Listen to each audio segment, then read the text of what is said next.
April 6, 2011, my dad died, and around that time, my best friend also got diagnosed with kidney cancer at the age of 33. So I needed something to do.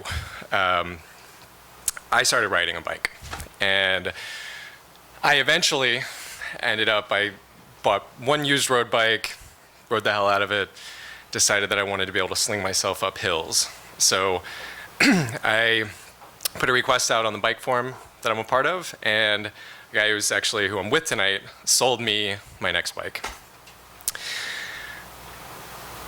When I went to his house to pick it up, I never actually met him face to face, but I went to his house to pick it up, and he was really kind of serious about it. He got serious for a second, and he said, "Hey, listen, man, this bike really needs to be ridden."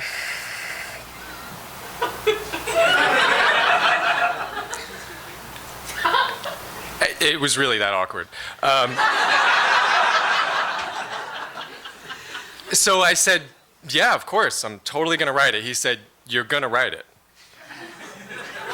You get where that's going. So I said, "Yeah, absolutely." He said, "Okay, we'll stay in touch." Will do. I took it out on a long ride, had a blast with it, and told, just sort of off the cuff, one of my friends said, "Hey, I feel like I could ride this thing to Florida." And he said, "Well, why don't you?" And I said, "Good point." So I was in grad school at the time, it was that summer, and so I just took the rest of the summer off, and I needed something arbitrary, so my friend with kidney cancer was moving to Chicago to go get his surgery and also start his undergrad program. So I said, well, I'll just make it there by the time he's moves. I'm gonna help him load up his truck. So I left about 2.5 weeks later, completely unprepared. I'd ridden some, but not like him.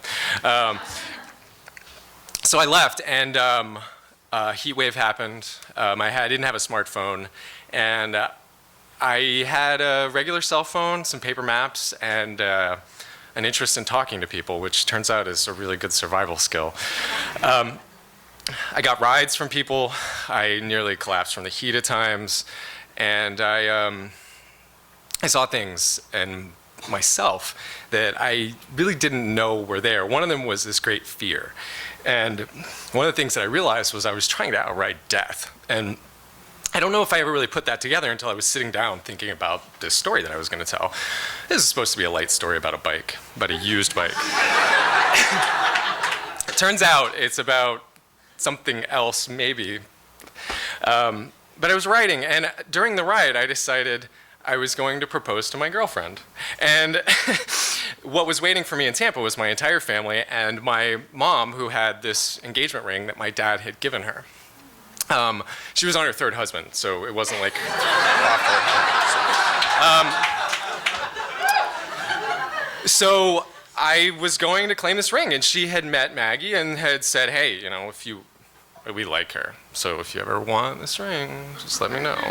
It's not yours, but it's yours to give to her." So I decided I was going to take her up on it. So I made it to Florida. I helped my friend pack up, and spent some time with my family, and then I flew back to Boston, and she said yes. And he lived. And he was at the wedding. So that was the original sort of end of the story. But I was thinking about it a lot, and this idea of used. And there's this theory, and Alan Watts has spoken and written very beautifully about it, about how, the Neil deGrasse Tyson, we're all stardust, we're the universe looking at itself. And so I was sitting there, as other people were talking, thinking about it. And if all that's true, then what that means is that not only will this bike never disappear, if everything is used, if all these particles are just recirculating, not only will the bike never disappear, but my friend Chris will never disappear.